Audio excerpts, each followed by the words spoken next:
Good evening, students. Am I audible?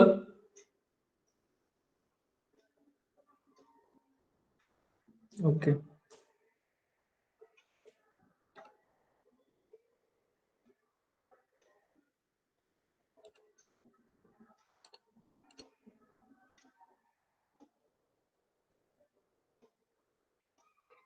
Last class हम लोगों ने डिस्कशन किया था कि कैसे जो है इरेशनल नंबर को नंबर लाइन पे दिखाते हैं। और इसमें मैंने आप लोगों को होमवर्क दिया था 1.4। तो 1.4 में 3 क्वेश्चंस हैं। तो तीनों क्वेश्चन किसने किसने ईमानदारी से किया है आप लोग चैट बॉक्स में लिखेंगे यस और नो।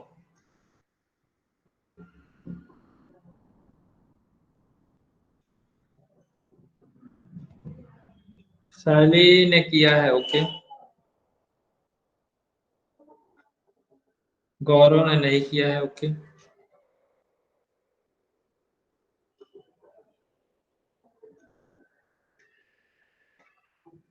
ओके, आप आज करोगे। 1 वीक से क्या कर रहे थे? कार्तिक ने भी नहीं किया।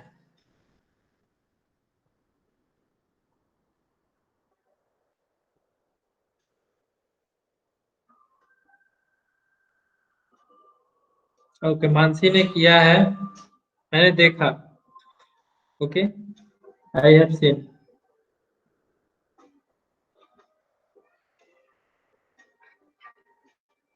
ठीक है, लेकिन मानसी आपने जो किया है वो इनकरेक्ट है। ओके,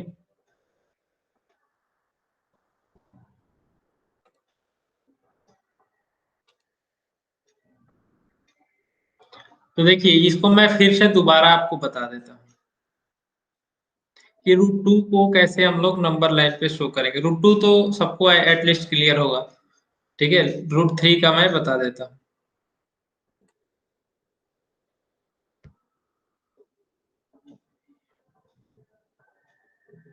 शैली आप को जो है वो इनविटेशन सेंड कर दिया गया है। आपको सिर्फ ईमेल में जाना है अपने और वहां से ज्वाइन कर लेना है। ठीक है, आप वहां से ज्वाइन कर लोगे। अगर फिर भी कोई दिक्कत होता है तो मैडम से आप कंसल्ट करोगे। ओके,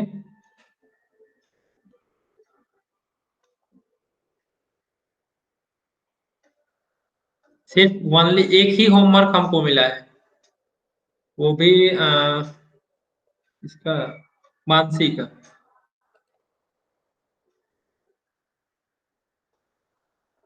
तो ऐसे नहीं चलेगा। होमवर्क जो मैं देता हूँ वो आपको करना होगा। अगर आप होमवर्क नहीं करते हैं तो फिर सीखोगे कैसे? फिर मैंने जो कंसेप्ट बताया है उस पर आप प्रैक्टिस जब तक नहीं करोगे वो कैसे आपको आएगा? मुझे थोड़ी पढ़ना है, मैथ्स क्लास पढ़ लिया। मुझे पढ़ने की जरूरत नहीं है, आपको पढ़ना है, आपको प्रैक्टिस करना है। मेरे प्रैक्टिस करने से कुछ नहीं होगा। ठीक है, आपको जो डाउट आता है, नहीं समझ में आता है कि सर ये नहीं समझ में आया, आप पूछिए, फ्री हैं आप। ठीक है, मैं ये कभी नहीं कहूंगा कि मैं नहीं बताऊंगा। जो पूछेगा मैं वो बताऊंगा, बस बशर्ते कि आपका सब्जेक्ट से रिलेटेड होना चाहिए। ठीक है, तो पढ़ाई करिए, क्योंकि ये अपॉर्चुनिटी जो है वो सबके पास नहीं है। आप लोग ऑनलाइन पढ़ पा रहे हो इस पेंडेमिक में, ये बहुत बड़ी बात है। बहुत सारे बच्चे जो है नहीं पढ़ रहे हैं, तो उनको बाद में समझ में आएगा जो लोग स्टडी नहीं कर रहे हैं। ठीक है, लेकिन आप लोग तो एटलीस्ट पढ़ रहे हो, तो अच्छा से पढ़ो। ठीक है, तो जैसे कि ये नंबर लाइन पे हमको √3 को दिखाना है, तो √3 कैसे आएगा? तो √3 के लिए ये अगर हम √3 को तोड़ते हैं तो 2+1 होगा। ठीक है, 2+1। तो 2+1 के लिए क्या होगा? जैसे हम लोग पाइथागोरस थ्योरम जानते हैं, उसमें क्या होता है, अंडर रूट स्क्वायर होता है उसमें। तो √2 का होल स्क्वायर +1 का स्क्वायर। ठीक है, तो आखिर ये √3 √2 ये कैसे आएगा? ये कैसे आएगा? तो एक मैं स्लाइड पे चलता हूँ यहाँ पे। मैं इसलिए इसको रिपीट कर रहा हूँ क्योंकि बहुत सारे लोगों ने होमवर्क नहीं किया है। ठीक है, इसलिए मैं इसको फिर से बता देता हूँ। फिर नेक्स्ट टाइम में ऐसा मैं नहीं करने वाला। ठीक है, नेक्स्ट टाइम से सबको होमवर्क करना है। 1 वीक का समय मिलता है आपको, तो 1 वीक में आपका होमवर्क नहीं हो पाता।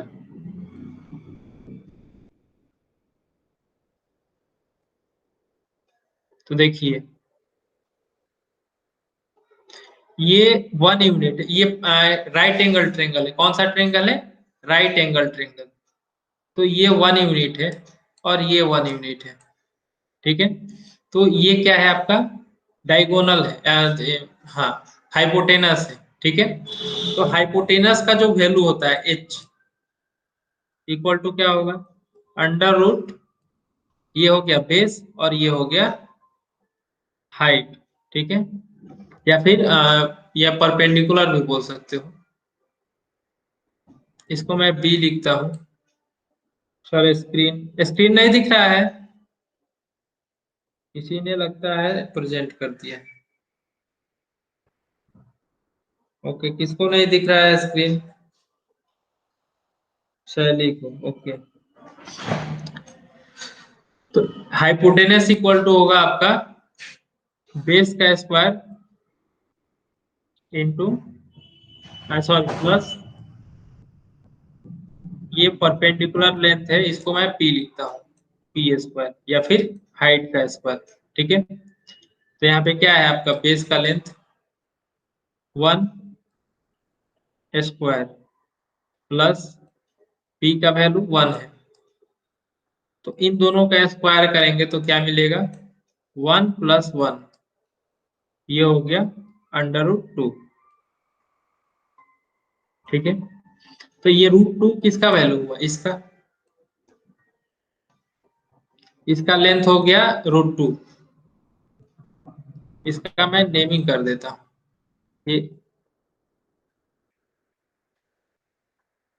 ये हो गया, ये बी, और ये ओ पॉइंट। ठीक है, ओके, आपको क्वेश्चन और 2 और 3 नहीं समझ में आया है, ओके, उसको भी मैं डिस्कस कर दूंगा। तो यहाँ पे ये ए हो गया, ये ओ और ये बी, और ये ए बी का जो लेंथ हुआ वो √2 हुआ। ठीक है, तो ये √2 क्या है? ए बी ये हाइपोटेनस है, इसको हमको क्या करना है? नंबर लाइन पे इसको दिखाना है। ठीक है, तो ए बी जितना बड़ा लाइन है उसको हम क्या करेंगे? ये जो बटम लाइन है, बटम पे जो लाइन होगा उस पे हम लोग क्या करेंगे? इसको ला करके यहाँ से मतलब उसको रख देंगे। ठीक है, ए बी जितना लेंथ लंबा है उतना ही यहाँ से ए से लेकर के यहाँ तक मेजरमेंट अगर करेंगे तो जहाँ पे कट करेगा वही क्या होगा? वही आपका √2 वैल्यू होगा। यहाँ से ए बी जो लेंथ है वो √2 है, तो इतना ही लेंथ अगर हम ए से लेकर के यहाँ तक ड्रॉ करें √2 तक, मतलब जितना ये बड़ा है उतना ही बड़ा यहाँ तक, तो ये भी लेंथ होगा आपका √2 यहाँ से लेकर के यहाँ तक। तो बस यही करना चाहिए। तो ये कैसे होगा? तो हम जानते हैं कि जब हम लोग कंपास से कोई भी सर्कल ड्रॉ करते हैं, कंपास के यूज से जब आप कोई भी सर्कल ड्रॉ करोगे तो सेंटर से हमेशा उसका डिस्टेंस इक्वल होता है। वैसे ही यहाँ पे अगर आप कंपास रखोगे, मैंने उस दिन कंपास से इतना अच्छा से बताया था।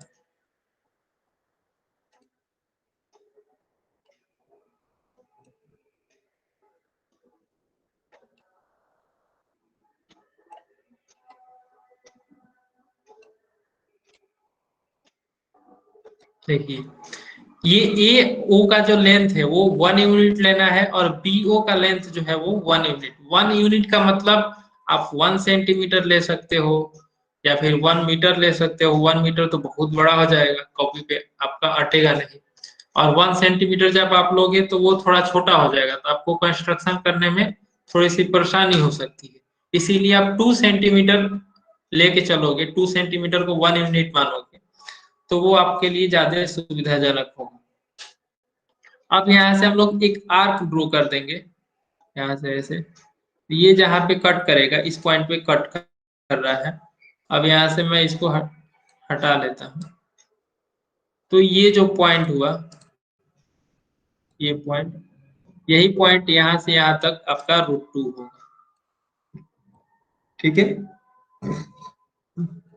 आप लोगों ने एक आंसर, किसी ने होमवर्क सेंड किया था, उसमें उसने किया क्या था कि ये जो लेंथ है ये, ठीक है, और उसने क्या किया था, जब को लगा उसने यहाँ पे कहा,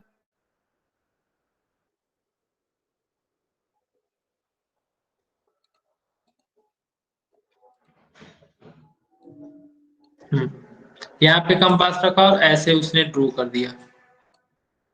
ठीक है, तो इस तरीके से ड्रॉ करने पे होता क्या है कि ये 0 से B जो है वो, 0 से B जो है वो आपका 1 यूनिट है, तो उतना ही लेंथ ये आपका ड्रॉ हो जाएगा। ठीक है, तो 0 से B नहीं करना है आपको, ए पॉइंट पे आपका कंपास का पॉइंट होना चाहिए। ठीक है, तो इस तरीके से करेंगे। ओके, अब वॉइस क्लियर है?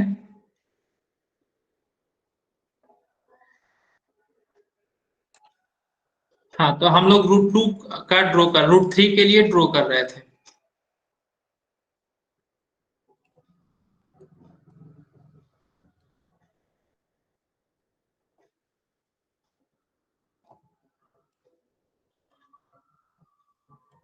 ये हो गया आपका नंबर लाइन, यहाँ पे मैं O पॉइंट दे देता हूँ। ठीक है, फिर मैं 1 यूनिट यहाँ पे रखता हूँ, 1 यूनिट, ये हो गया आपका। फिर 1 पे हम क्या करेंगे, एक परपेंडिकुलर लाइन ड्रॉ करेंगे। ठीक है, परपेंडिकुलर लाइन ड्रॉ करने आता है तो ठीक है, नहीं आता है तो आप इसे, इसके हेल्प से आप परपेंडिकुलर लाइन ड्रॉ कर सकते हो। ठीक है, तो यहाँ पे जहाँ पे 90 है वहां पे एक डॉट दे देते हैं, फिर इसको हटा लेंगे बाहर।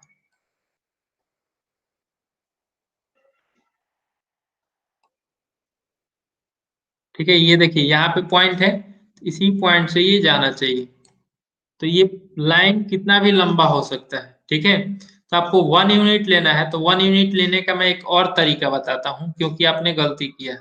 ठीक है, तो एक और तरीका है, अगर आपसे ऐसे गलती हो जा रहा है तो यहाँ पे कंपास को रखिए और इसको फैला दीजिए यहाँ तक।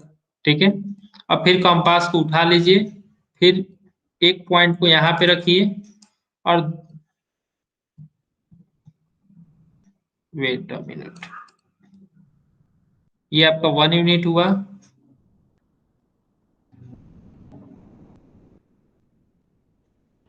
फिर इसको ऐसे घुमाइए और यहाँ पे कट कर दीजिए। ठीक है, अब इसको साइड कर दीजिए, तो ये हो गया आपका 1 यूनिट। ठीक है, ये 0 से 1 जितना है उतना ही 1 से लेकर के यहाँ तक होगा। मैं इसको एक लाइन से ज्वाइन कर देता हूँ। ठीक है, अब फिर से कंपास को लाना है, एक पॉइंट को यहाँ पे रखना है और दूसरे पॉइंट को यहाँ पे रखना है। ठीक है, और इसको जो है फिर से ऐसे ड्रॉ कर देना है। ठीक है, तो ये जो लेंथ होगा जहाँ पे ये कट कर रहा है,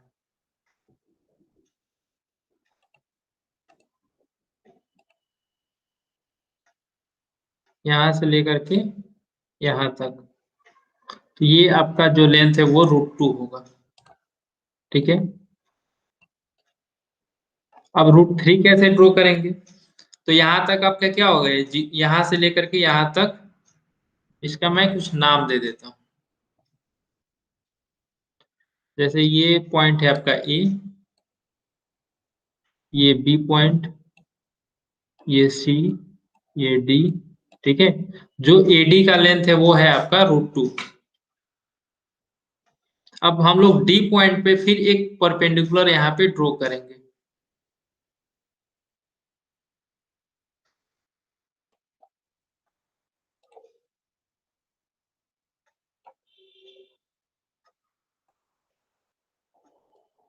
डी पॉइंट से एक परपेंडिकुलर लाइन ड्रॉ करेंगे।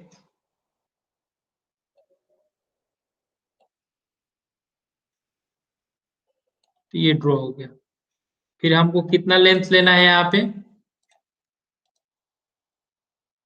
1 यूनिट। 1 यूनिट लेना है तो कैसे लेंगे? कंपास की हेल्प से। कंपास को यहाँ रखते हैं, ठीक है।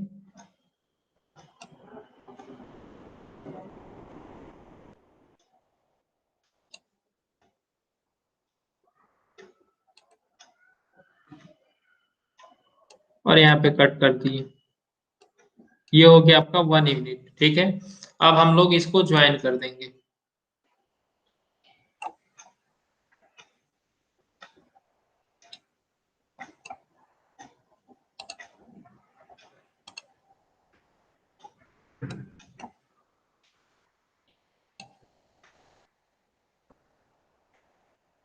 ज्वाइन कर दिए हमने यहाँ पे इसको।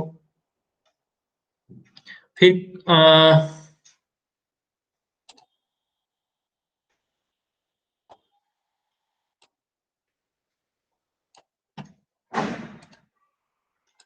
फिर कंपास लाएंगे यहाँ पे, और इसका नाम जो है मैं डी हो गया, यहाँ पे ई लिखता हूँ, ठीक है।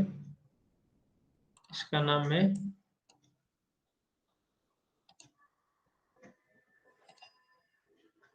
ई लिखता हूँ।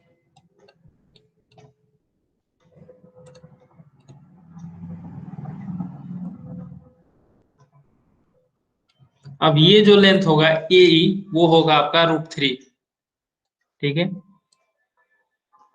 ए ई का जो लेंथ है वो आपका √3 होगा। अब इसको ऐसे ड्रॉ कर देंगे, ठीक है।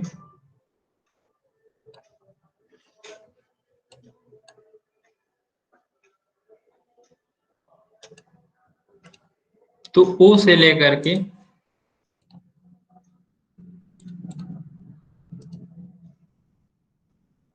ये हो गया यहाँ पे एफ।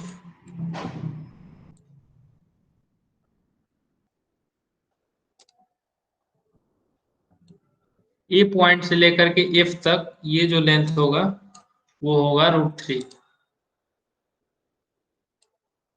ठीक है। तो ए एफ जो है वो शो कर रहा है √3 को। अगर पूछा जाए कि नंबर लाइन पे कौन सा पॉइंट √3 को शो कर रहा है, तो एफ पॉइंट, ठीक है। तो ऐसे हम लोग √3 को ड्रॉ करते हैं। अब नेक्स्ट क्वेश्चन जो है वो है, हाँ, √5 और √7। तो इसको ड्रॉ करने के लिए ये क्लियर हुआ √3 को कैसे ड्रॉ करेंगे?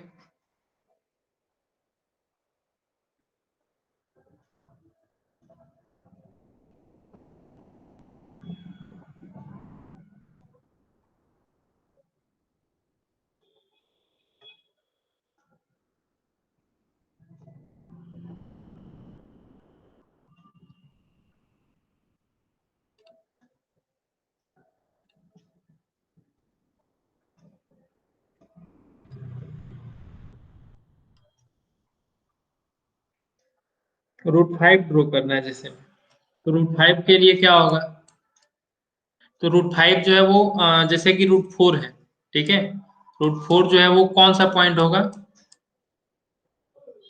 √4 का मतलब होता है 2, ठीक है।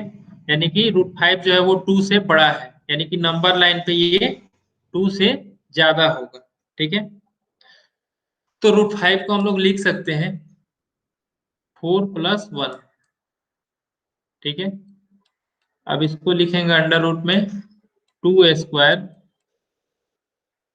+ 1², ठीक है। मैं इसको समझाने के लिए आपको बता रहा हूँ। तो यहाँ पे एक जो है वो 2 है और दूसरा है 1। अगर हम राइट एंगल ट्रेंगल हम बनाते हैं,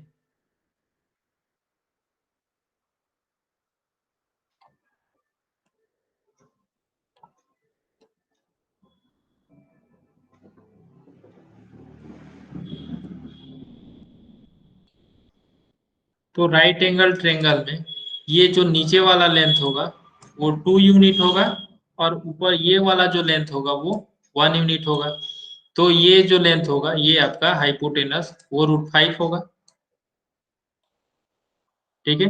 तो √5 को हमको नंबर लाइन पे दिखाना है। तो हम लोग क्या करेंगे, एक एक जो लेंथ है वो 2 यूनिट लेंगे और दूसरा लेंथ 1 यूनिट लेंगे। तो देखिए इसको हम नंबर लाइन पे ड्रॉ करते हैं। तो ये हो गया आपका नंबर लाइन।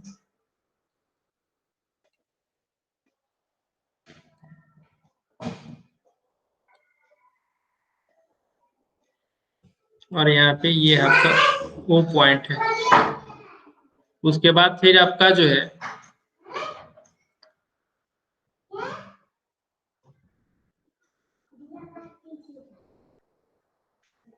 यहाँ पे एक 1 यूनिट ले लेते हैं लेंथ, और यहाँ पे दूसरा यूनिट। अब दूसरे यूनिट पे हम लोग क्या करेंगे, एक यूनिट यहाँ पे एक परपेंडिकुलर ड्रॉ करेंगे। तो परपेंडिकुलर ड्रॉ करने के लिए हम लोग 90 डिग्री का एंगल बनाना होगा। तो 2 पॉइंट पे हम लोग 90 डिग्री का एंगल ड्रॉ बनाएंगे। ठीक है, तो ये हो गया 90। फिर इसको हम लोग ज्वाइन कर देंगे। ठीक है, अब हमको 1 यूनिट चाहिए। तो 1 यूनिट जो है वो एक बार हम लोग मेजरमेंट कर लेंगे यहाँ से। ये थोड़ा सा इधर लग रहा है, तो इसको थोड़ा और इधर एडजस्ट कर देते हैं मिडिल में। ठीक है, अब बराबर है।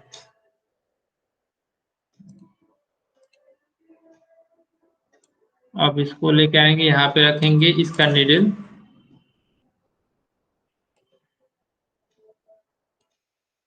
फिर यहाँ पे 1 यूनिट के पास तक रखेंगे इसको, और यहाँ से मेजरमेंट कर लेंगे। फिर इसको पॉइंट 2 पे रखेंगे, और पॉइंट 2 पे रख करके यहाँ पे कट करेंगे।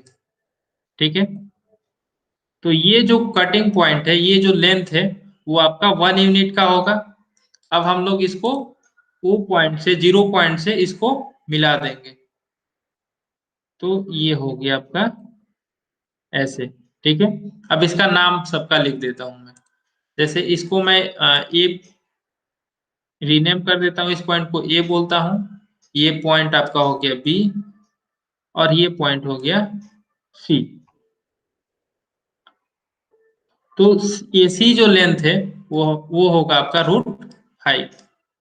ठीक है, अब कंपास को यहाँ पे रखेंगे ए पॉइंट पे। कंपास को जब भी रखेंगे वो 0 पे रखेंगे। ठीक है, इनिशियल पोजीशन पे। ये नहीं कि अब √5 ड्रॉ करना है तो 2 पर रखे और यहाँ से ड्रॉ कर दिए, ऐसे नहीं करेंगे हम लोग। 0, क्योंकि हमको इस लेंथ को हमको इस नंबर लाइन पे चाहिए। ठीक है,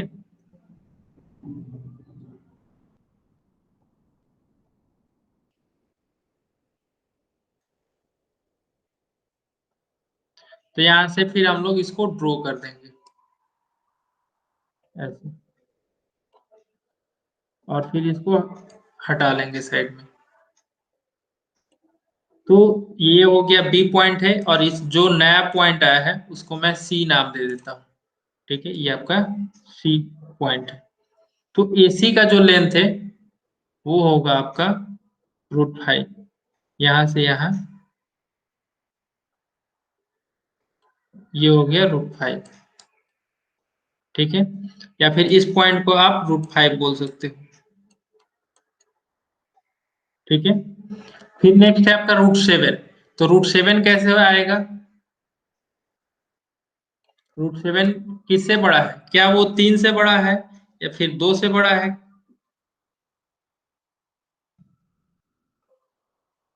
मतलब रूट अगर 7 मैं बोलूं तो √7 जो है वो 1 2 3 4 किसके बीच में आएगा?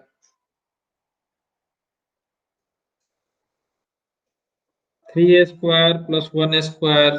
3a² करेंगे तो 9 होगा, +1 9, एक 9 + 1 10। लेकिन हमको √7 चाहिए।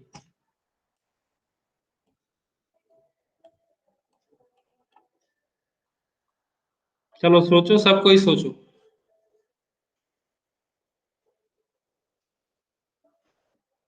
5, व्हाट 5?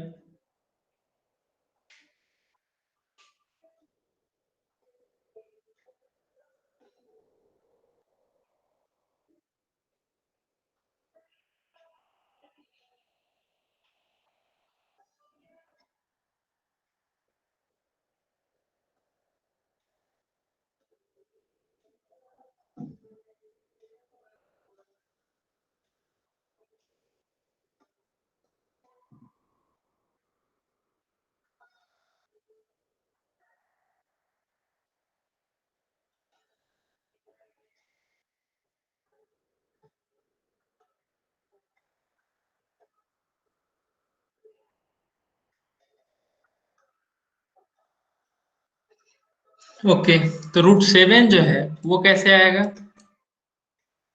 तो √7 के लिए हमारे पास एक 2 वैल्यू है, ठीक है। तो यहाँ पे अगर मैं 2 रखूं, 2 का स्क्वायर तो 4 होगा। तो 4 + 3, ठीक है। तो 3 तो ऐसे होगा नहीं, यहाँ पे भी स्क्वायर वाला चाहिए, तो हम लोग क्या करते हैं, इसको नहीं लेंगे, ठीक है। ये पॉसिबल नहीं है। दूसरी चीज क्या है? अच्छा, एक ने बताया 2 के पावर 2 + 3, ये तो मैंने लिखा ही था। तो ये अगर आप लिखते हो, जैसे मान लो कि आप 2 के पावर 2 और +3 करोगे, तो +3 तो यहाँ पे क्या होता है, पाइथागोरस थ्योरम में स्क्वायर होता है, तो यानी कि √3 का स्क्वायर करना पड़ेगा, ठीक है। √3 का स्क्वायर करना पड़ेगा। तो √3 का जब आप स्क्वायर √3 रखोगे यहाँ पे, तो एक 2 जो है वो यहाँ से यहाँ आप ले लोगे राइट एंगल ट्रायंगल। फिर इधर से √3 कैसे ड्रॉ करोगे इस पे? इस पे तो हम √3 ड्रॉ नहीं कर सकते हैं, तो ये पॉसिबल नहीं है। तो दूसरी पॉसिबल क्यों नहीं है, लेकिन इसमें आपको ज्यादा ये लेंथी हो जाएगा, ठीक है। तो दूसरा मेथड क्या है कि हम यहाँ पे √6 का स्क्वायर ले लेते हैं, ठीक है,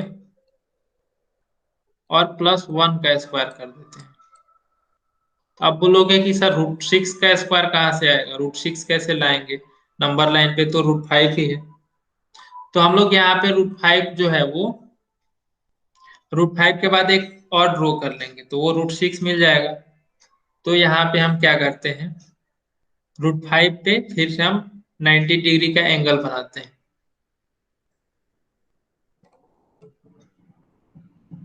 तो ये हो गया पॉइंट सी पे 90 डिग्री का एंगल बनाएंगे।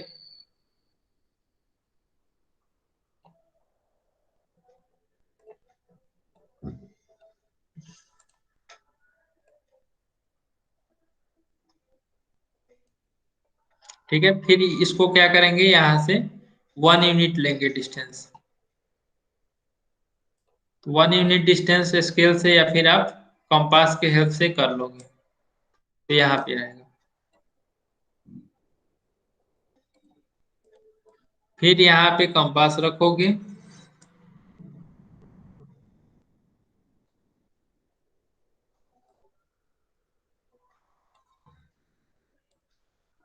और दूसरे पॉइंट को यहाँ पे रखोगे, और फिर यहाँ से ऐसे ड्रॉ करोगे। तो ये जो पॉइंट होगा, ये पॉइंट, ये आपका √6 होगा। तो ये थोड़ा सा गंदा जैसा दिख रहा है, तो इसको हम लोग थोड़ा सा ठीक से लिखते हैं। ये हो गया पॉइंट 2। ये पॉइंट जो है वो √5 है, और ये पॉइंट जो है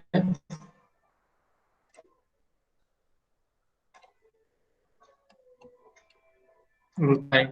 ये जो नया पॉइंट आया वो हो गया √6, ठीक है। फिर √6 पॉइंट जो है यहाँ पे हम लोग इसको रखेंगे, यहाँ पे फिर से 90 डिग्री का एंगल बनाएंगे।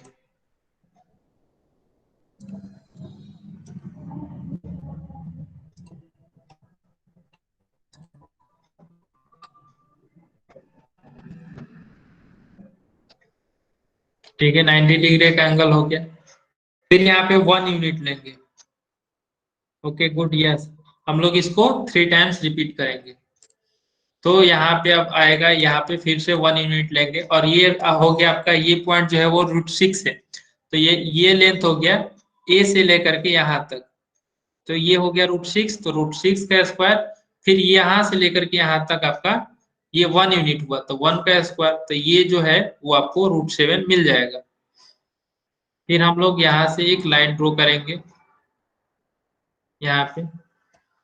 तो ये जो लाइन है वो आपको √7 वैल्यू देगा। तो यहाँ पे फिर से हम कंपास रखेंगे 1 पॉइंट, और दूसरा पॉइंट को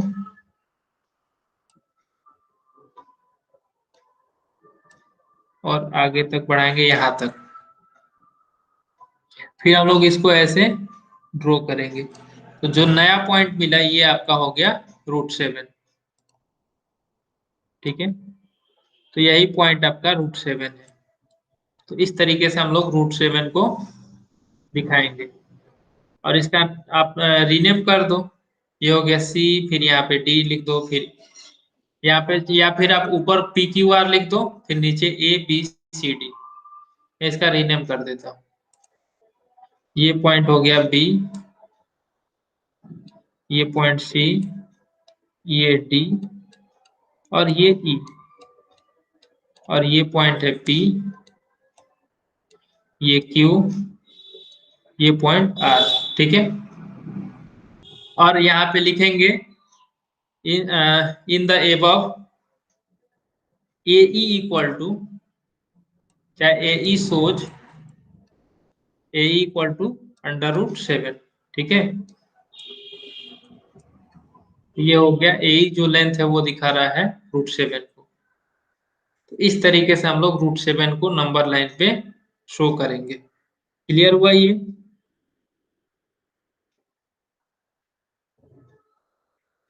हाँ sir, bit doubt in writing part, can I ask? Okay, देखो इसको लिखने के लिए हम लोग क्या करेंगे, हम लोग लिखेंगे ए इक्वल टू, मतलब ये जैसे कि कोई भी आप इसमें रीनेम कर सकते हो, कोई जरूरी नहीं है कि आपको स्पेसिफिक नेम ही लिखना है, ABCD या फिर PQRS या फिर XYZ, आप कुछ भी लिख सकते हो। ओके।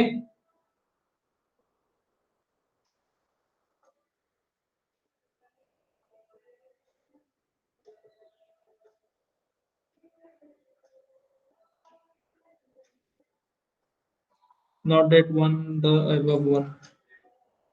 ओके, यहाँ पे भी आप कुछ नोट कर सकते हो, कोई ये जरूरी नहीं है कि आप कोई स्पेसिफिक नेम ही लिखो।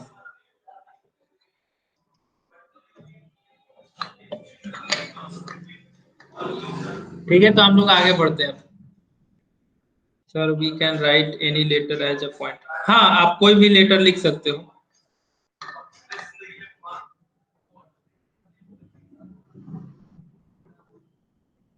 द √7 इक्वल टू,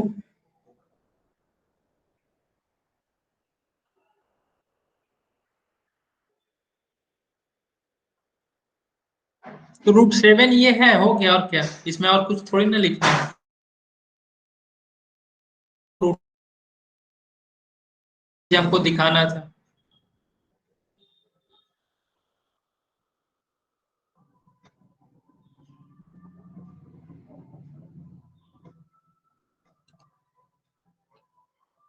फिर नेक्स्ट था आपका पैरेलल लाइंस एंड ट्रांसवर्सल, इसमें हम लोगों ने यहाँ तक पढ़ लिया था।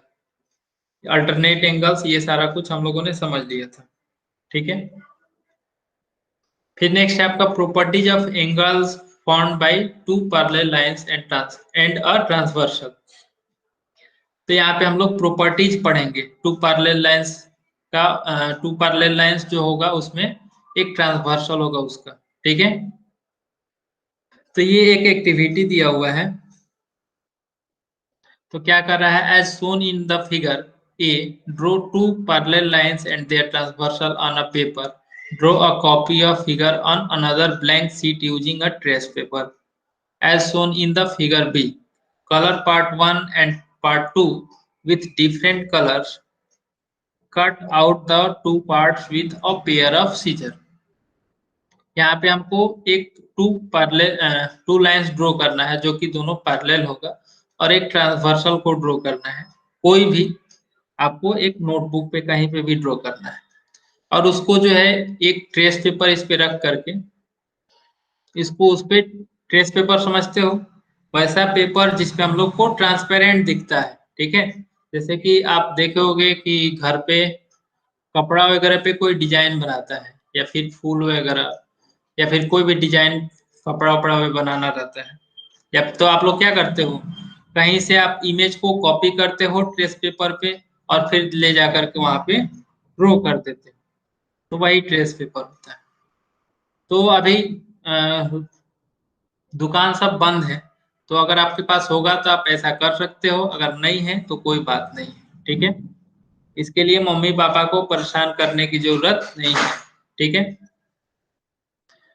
तो यहाँ पे इसको हम लोग कर लेंगे। उसके बाद हम लोग क्या करेंगे, टू पार्ट्स में इसको यहाँ पे 1 और 2 जब ट्रेस पेपर पे ये ड्रॉ हो जाएगा तो इसको कलर कर लेना। ठीक है, पार्ट 1 को यहाँ पे इतना और पार्ट 2 को यहाँ पे इतना, दोनों को 2 पार्ट्स में कलर कर लेना।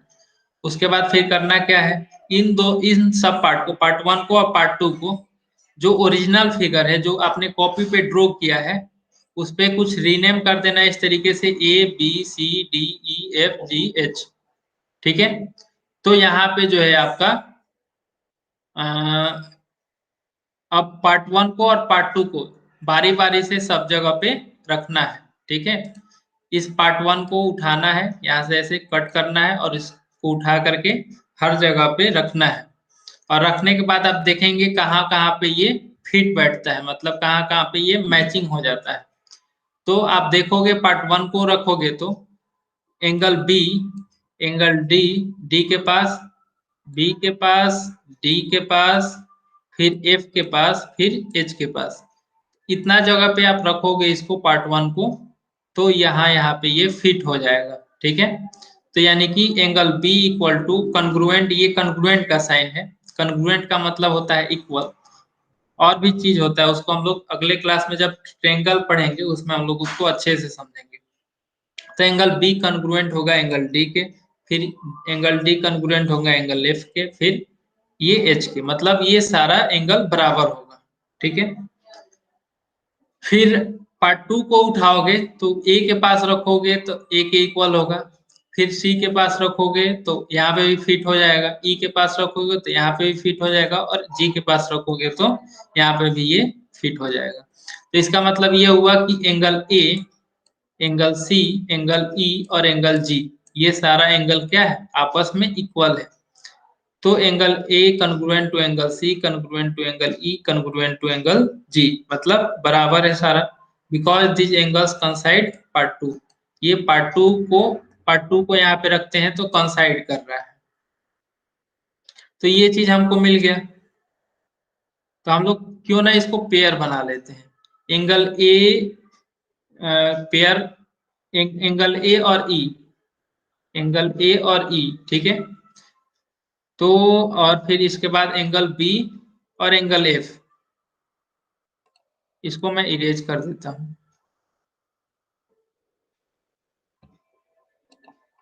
देखिए,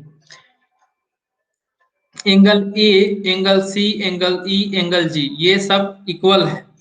तो एंगल ए एंगल ई के इक्वल है, तो इसमें देखिए एंगल ए जो है एंगल ई के इक्वल है। तो इसका मतलब पिछले क्लास में हम लोगों ने क्या पढ़ा था, अगर इस तरीके का हो, एक ट्रांसवर्सल पे अगर मतलब 2 लाइन्स है, तो अगर एक दूसरे के कॉरेस्पॉन्डिंग है तो इसको हम लोग बोलेंगे कॉरेस्पॉन्डिंग एंगल। तो यानी कि कॉरेस्पॉन्डिंग एंगल से एंगल ए और एंगल ई क्या होगा, इक्वल होगा। ठीक है, फिर उसी तरीके से एंगल बी एंगल एफ के इक्वल होगा। ठीक है, फिर एंगल सी एंगल जी के इक्वल होगा। सी कौन सा है, ये सी, इसका कॉरेस्पॉन्डिंग एंगल जी। ठीक है, एंगल सी और जी इक्वल होगा। फिर एंगल डी जो है इसका कॉरेस्पॉन्डिंग एंगल एंगल एच होगा। ठीक है, तो अगर मैं पूछूं, ठीक है, अभी मैं पूछ रहा हूं आप लोगों से, चलो मानसी बताएगी एंगल डी का कॉरेस्पॉन्डिंग एंगल कौन सा होगा। एंगल डी का corresponding angle,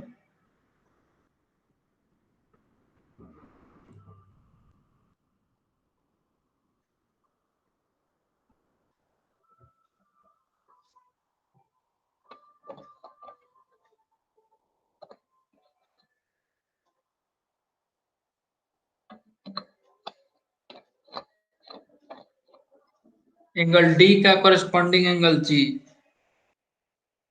how, corresponding angle के बारे में मैंने क्या बताया था कि जो सेम साइड हो, तो डी के साइड में कौन सा है, एच है, एच होगा ना। ओके, चलो अब दूसरे से पूछता हूँ, ये हो गया। अब कौन है, निधि, निधि आप बताओ एंगल बी का कॉरेस्पॉन्डिंग एंगल कौन सा हो,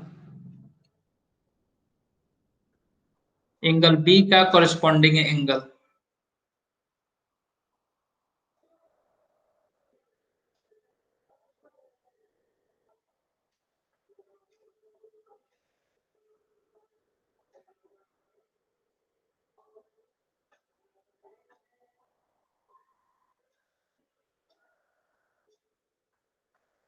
हाँ, क्वेश्चन ये है कि एंगल बी का कॉरेस्पॉन्डिंग एंगल कौन सा है।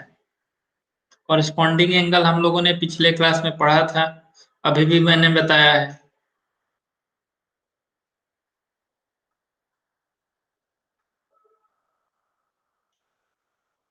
जी,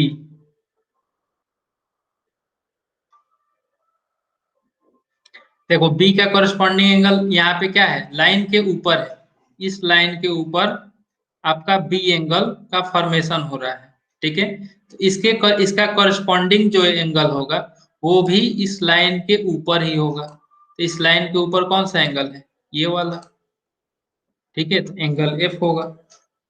ठीक है, तो चलो नेक्स्ट, दूसरे से मैं पूछता हूं, एंगल ए का कॉरेस्पॉन्डिंग एंगल बताना है। ये बताएगी शैली।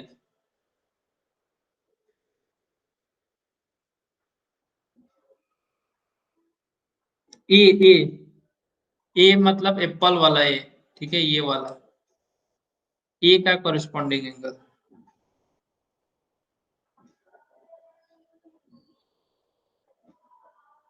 नो, शैली से मैं पूछ रहा हूँ।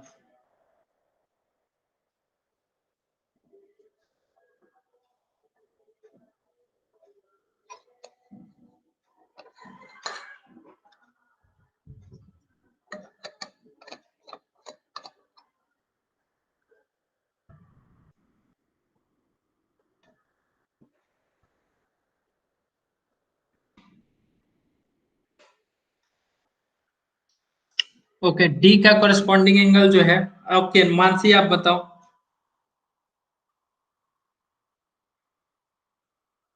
ई।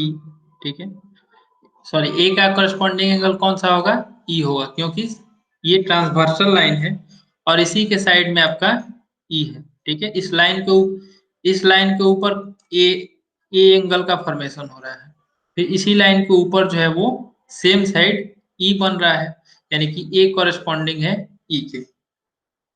ठीक है, इस तरीके से है।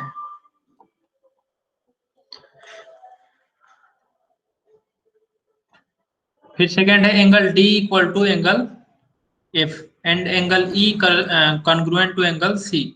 These are pairs of interior alternate angle. Interior alternate angle भी हम लोगों ने पढ़ा था।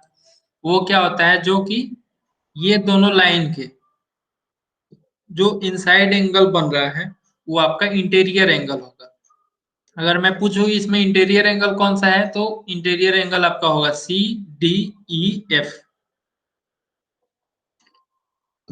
अब पेयर क्या होगा इसका, एंगल डी का पेयर जो है वो एंगल एफ होगा इंटीरियर अल्टरनेट एंगल में, और एंगल ई का पेयर जो है वो एंगल सी होगा। एंगल सी और ई जो है वो हम लोगों ने पार्ट टू जो है वो पार्ट टू वाला पार्ट, उस पे हम लोग ई पे और सी पे कंसाइड किया है, यानी कि ई और सी इक्वल है, एफ और डी ये इक्वल है। हम लोग लिखेंगे angle D equal to angle F and angle E equal to angle C. ठीक है, और फिर ये हो गया। फिर एक्सटीरियर अल्टरनेट एंगल, इंटीरियर का मतलब अंदर वाला, एक्सटीरियर का मतलब बाहर वाला। ठीक है, तो ये अंदर वाला सारा हम लोगों ने डिस्कस कर लिया, अब बाहर वाला डिस्कस करेंगे। तो बाहर कौन कौन सा एंगल है, एंगल ए है, बी है, एच है और जी है। ठीक है, तो यहाँ पे जो है, wait a minute.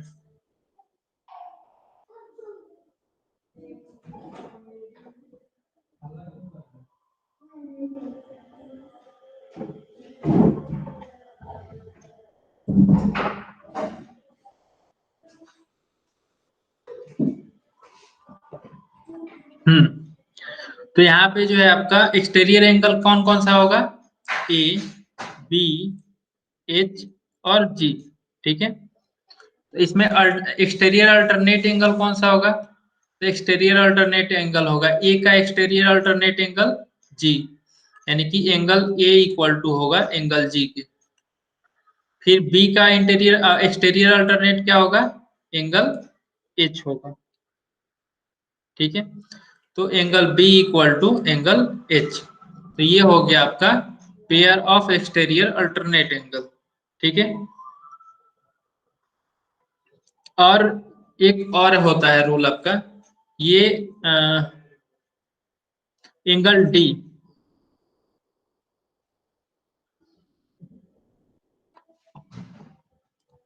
Angle D और एंगल ई सेम साइड है और इंटीरियर में है, तो इन दोनों का हम सम करेंगे तो वो आपका 180 होता है। एंगल डी प्लस ई करेंगे तो ये होगा आपका 180। ये प्रॉपर्टी है, आपको याद रखना है। फिर एंगल सी और एंगल ई को अगर हम ऐड करते हैं, angle C plus angle F, ये होगा 180 डिग्री। ठीक है, तो ये इंटीरियर एंगल का इस तरीके से। तो हम लोगों ने प्रॉपर्टीज में क्या क्या सीखा, एक बार मैं फिर से उसको बता देता हूँ।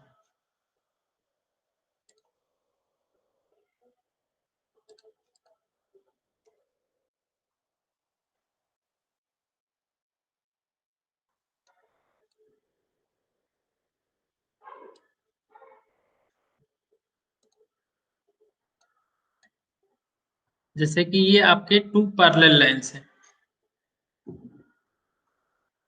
हाँ हाँ, उनका एडिशन, ठीक है, सम जो है वो 180 होगा। ये ए हो गया, ये बी, सी, डी, ई, एफ, जी, एच। ये काफी इजी है, ठीक ना। इसको एक बार आप समझ जाओगे तो कोई भी क्वेश्चन जो है ज्योमेट्री का वो आप बना लोगे। ठीक है, बस इसको थोड़ा सा ध्यान से देखो, मैं जो बोल रहा हूँ वो चीज को ध्यान दो। कॉरेस्पॉन्डिंग एंगल कौन कौन सा होगा, ए का कॉरेस्पॉन्डिंग एंगल कौन सा होगा, ए का कॉरेस्पॉन्डिंग एंगल ई होगा। ठीक है, तो यानी कि कॉरेस्पॉन्डिंग एंगल से ए और ई इक्वल्स होंगे, मतलब इनका जो मेजरमेंट होगा, measurement of angle A and measurement of angle E equal होगा। ठीक है, फिर दूसरा कॉरेस्पॉन्डिंग एंगल कौन सा होगा, बी का कॉरेस्पॉन्डिंग एंगल एफ होगा। ठीक है, सेम साइड है, ये ट्रांसवर्सल है और ये लाइन के ऊपर बी बन रहा है, तो इसी लाइन के ऊपर एफ बनेगा। ठीक है, तो बी और एफ कॉरेस्पॉन्डिंग एंगल है। फिर सी और जी एक दूसरे के कॉरेस्पॉन्डिंग एंगल है। फिर डी और एच एक दूसरे के कॉरेस्पॉन्डिंग एंगल है। अब बात आती है कि इंटीरियर अल्टरनेट एंगल की, तो इंटीरियर अल्टरनेट एंगल कौन कौन सा होगा,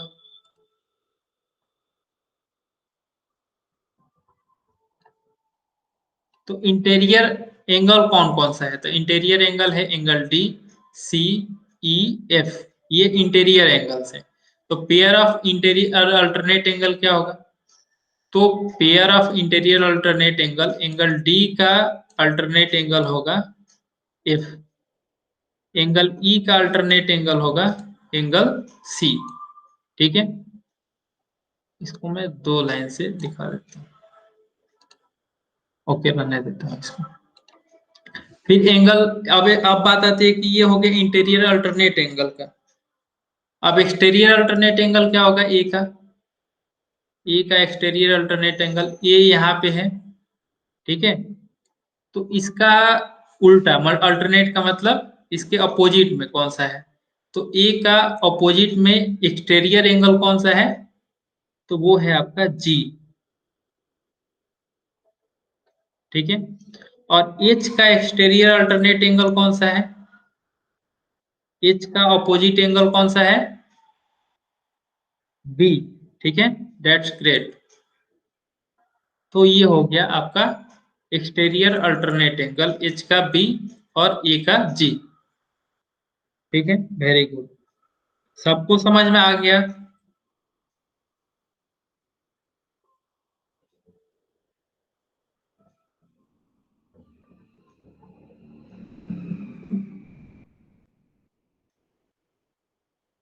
ओके,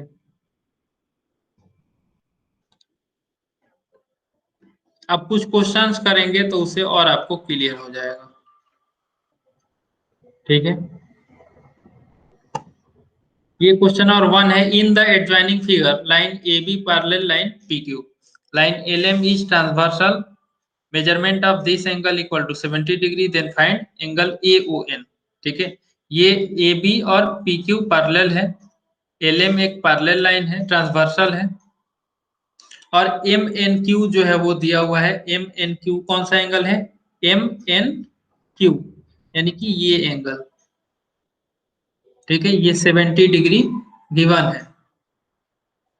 तो बताना है ए ओ एन का वैल्यू, ए ओ एन का वैल्यू, यानी कि इसका वैल्यू हमें बताना है।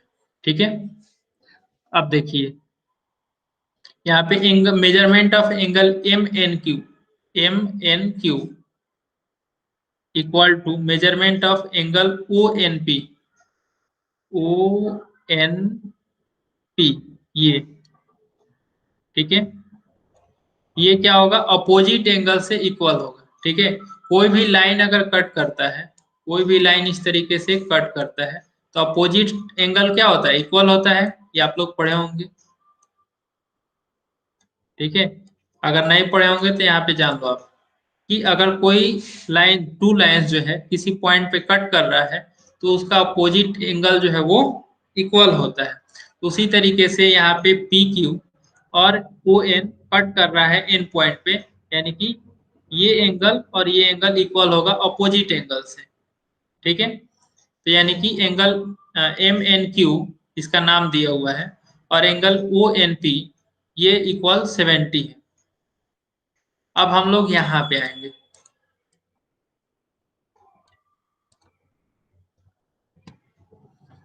अब angle A O N, A O N ये वाला एंगल, ठीक है, और M O N P, O N P ये एंगल। ठीक है, ये एंगल और ये एंगल, इन दोनों एंगल का, ये दोनों एंगल क्या है? इंटीरियर एंगल है, और दोनों सेम साइड है। तो मतलब ये हुआ कि इनका दोनों का समेशन जो है वो 180 होगा। ठीक है, इंटीरियर एंगल से ये 180 डिग्री होता है। तो यहाँ पे ए ओ एन का वैल्यू क्या है? नहीं पता है, जो कि निकालना है। ओ एन पी का वैल्यू यहाँ हम लोगों ने लिखा है 70 डिग्री, तो 70 डिग्री रखेंगे। तो 180 माइनस 70 ये हो गया 110। ठीक है, तो इस तरीके से हम लोग निकालते हैं।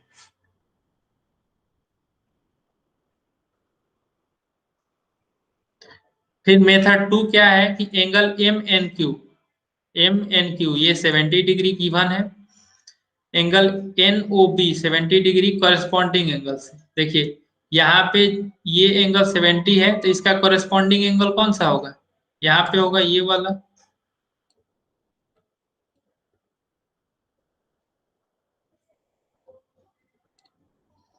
इसका कॉरेस्पॉन्डिंग एंगल ये होगा।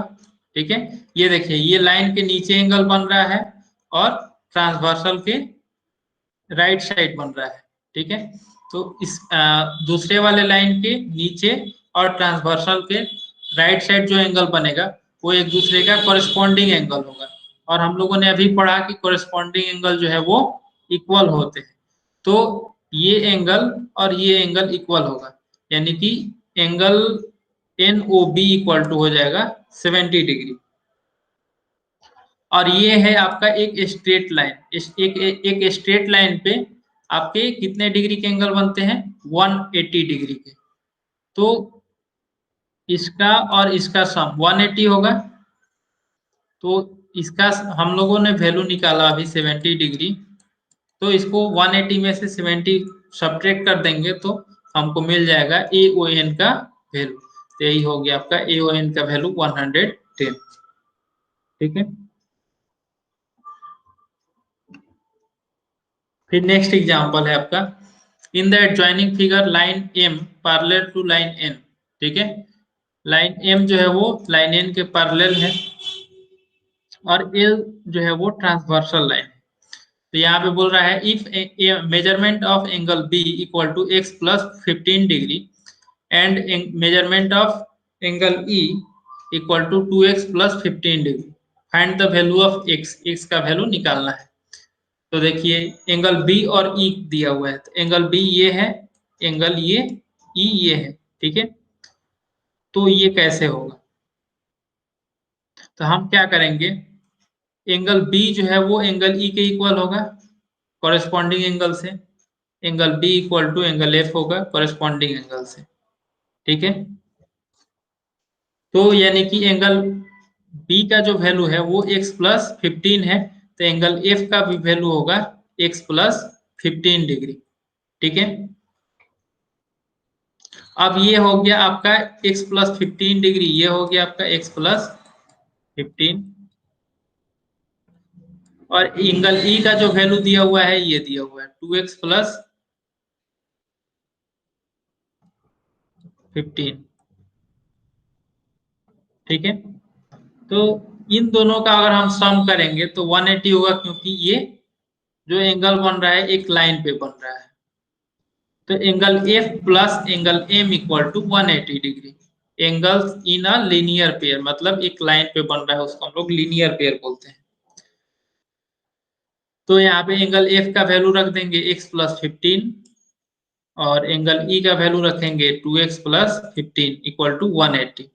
इन दोनों को ऐड करेंगे तो x प्लस 2x 3x, और 15 प्लस 15 30 इक्वल टू 180 डिग्री। तो 3x प्लस 30 इक्वल टू 180, तो 30 को इधर ले जाएंगे, तो यहाँ पे होगा 3x equal to 180 minus 30, that is 150।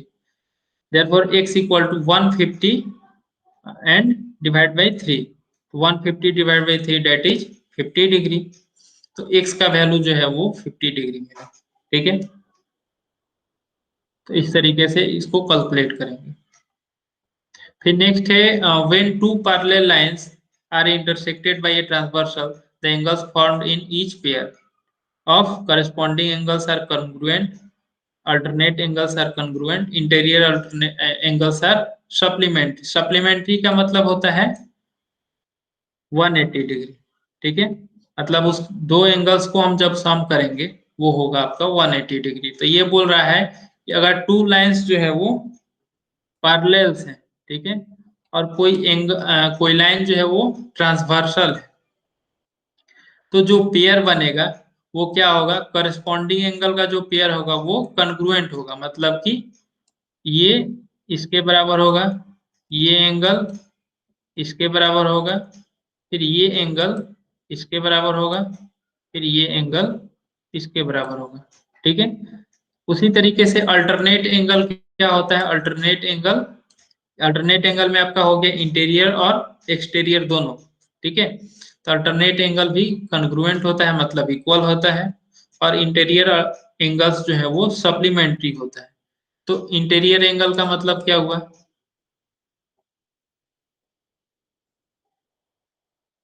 ये ये जो अंदर की साइड में है वो इंटीरियर एंगल है।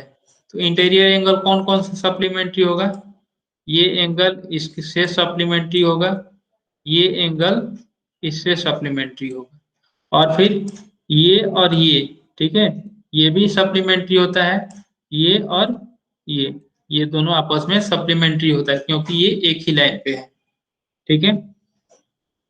तो आई होप आपको ये सारा कुछ क्लियर होगा। अगर किसी को कोई डाउट है तो यू कैन आस्क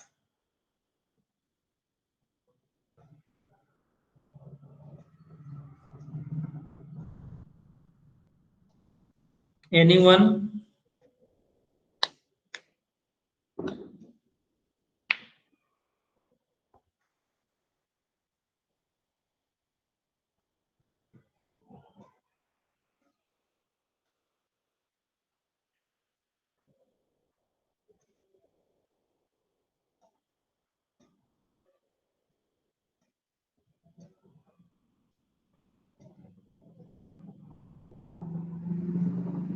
श्रुति आपको पूछना है, डाउट है आपको,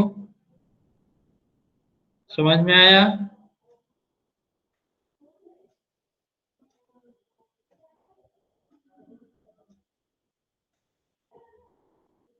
ओके। आज का आपका होमवर्क है, प्रैक्टिस है 2.2 करना है। इसमें क्वेश्चन नंबर 1 से लेकर के 5 तक है, इसमें 5 क्वेश्चन है, ये पांचों क्वेश्चन आपको करने हैं। और जिन्होंने होमवर्क नहीं किया था वो सारे लोग होमवर्क करेंगे जो पुराना बच गया है वो, और सारा होमवर्क जो है वो अपलोड होना चाहिए। ठीक है, तो आज यहीं पे क्लास स्टॉप करते हैं। Goodbye, good night, bye.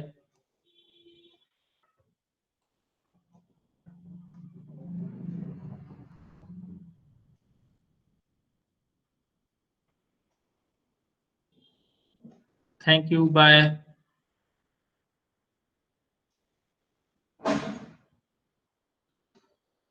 Please leave the meeting.